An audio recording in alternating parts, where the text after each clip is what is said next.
That's the result. Kiran గారు ఇక్కడ sir, ఇంతకుముందు మీరు చేసిన సినిమాలన్నీ కూడా సూపర్ డూపర్ హిట్స్ మీరు ఇచ్చారు మీ బ్యానర్లో ఆనంది ఆర్ట్స్ క్రియేషన్స్లో. బట్ ఇప్పుడు చూస్తుంటే ఏంటి టోటల్గా మెర్జర్స్కి వెళ్తున్నట్టున్నారు. అంటే రిస్క్ తక్కువనా, లేదంటే కనుక ఇద్దరు టేస్ట్లు అలా మ్యాచ్ అవుతున్నాయా? నెక్స్ట్ ప్రాజెక్ట్ కూడా మెర్జర్లోనే ఉన్నట్టుంది కదా. అంటే ఇప్పుడు ఇండివిజువల్గా చేయాలంటే చాలా కష్టంగా ఉందండి సినిమాలు.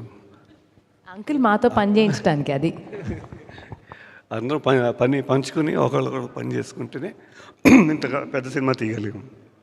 చాలా కష్టం అండి సినిమా. ఇవాళ నేను స్టార్ట్ చేసినప్పుడు సినిమా వేరే, ఇవాళ వేరే.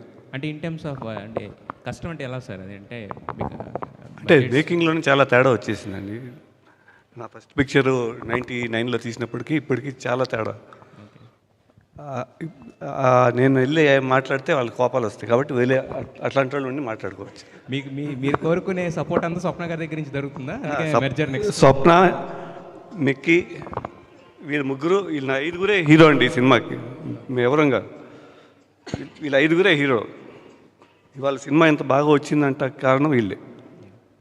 స్వప్న గారు ఆయన మొత్తం అంటే మరి మొత్తం అంతా వర్క్ అంతా మీకు అప్పచెప్పేస్తున్నారా, లేదంటే? అదే మొన్న అంటున్నాను, అదే అంటున్నాను. ఈ సినిమా బాధ్యత నేను తీసుకున్నాను, నెక్స్ట్ మేము చేసే సినిమా బాధ్యత కిరణ్ గారు తీసుకుంటారు. It is what he said is very important. అంటే ఇప్పుడు మేము ఉన్నామండి, మేము ఒక సినిమా అట్ ఏ టైం, అంతకన్నా చేయలేము.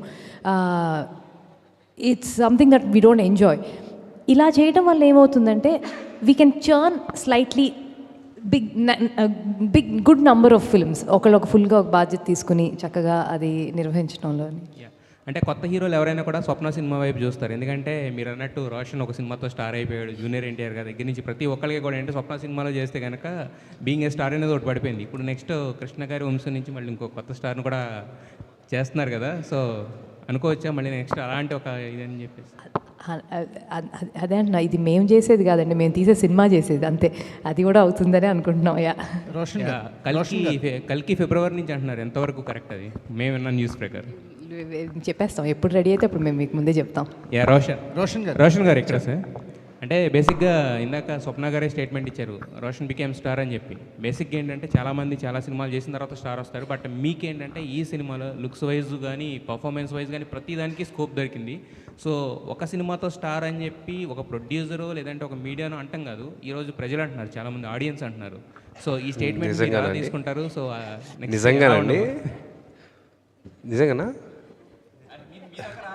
నా దగ్గర రాలేదు. No, thank you so much. ఎవరెవరైతే literally they're my well wishers, ఎవరెవరైతే నా గురించి ఆలోచిస్తున్నారు, నా గురించి ఇంత బాగా మాట్లాడుతున్నారు, they're literally my well wishers. And రేపు పొద్దున్న చేసే సినిమాల్లో కూడా నేను వాళ్ళని డిసప్పాయింట్ చేయను. అండ్ వాళ్ళు ఎక్కడ పెడితే అక్కడే నన్ను. రోషన్ గారు అంటే క్యారెక్టర్ని అండ్ మనకు ఫ్యామిలీ బ్యాక్డ్రాప్ నుంచి ఎవరైనా హీరో వస్తుంటే ఒక ఎలివేషన్స్ ఇవన్నీ ఉంటాయి. కానీ మేము ఛాంపియన్ చూసినప్పుడు మీ క్యారెక్టర్ని ఇంట్రడ్యూస్ చేశారు, కథతో పాటు గ్రో అయ్యారు మీరు. నిజంగా అది కాన్షియస్గా తీసుకున్న డెసిషన్ ఏమో తెలియదు, కానీ ఆ గ్రోత్ని మేము బాగా ఎంజాయ్ చేసాం. మీ క్యారెక్టర్ మైకల్గా ఇంట్రడ్యూస్ అయ్యారు, మైకల్ బైరన్పల్లి వెళ్ళిన తర్వాత మాకు హీరో అయ్యాడు. సో ఆ క్యారెక్టర్ గ్రోత్ని మీకు ఎలా అనిపించింది? అప్పుడప్పుడు ఈ కథలో డ్రైవింగ్ సీట్లో వేరే ఆర్టిస్ట్ కూర్చున్నారు, అంటే కథని డ్రైవ్ చేయడానికి వేరే క్యారెక్టర్స్ చాలా వచ్చినాయి. అలాంటి క్యాలిక్యులేషన్స్ లేకుండా ఇలాంటి సినిమాని చేయటం వెనకాల ఉన్న మీ ఆలోచన ఏంటి? సో బేసిక్గా అండి ఓన్లీ మైకల్ ఎమోషన్స్ చూపిస్తే మైకల్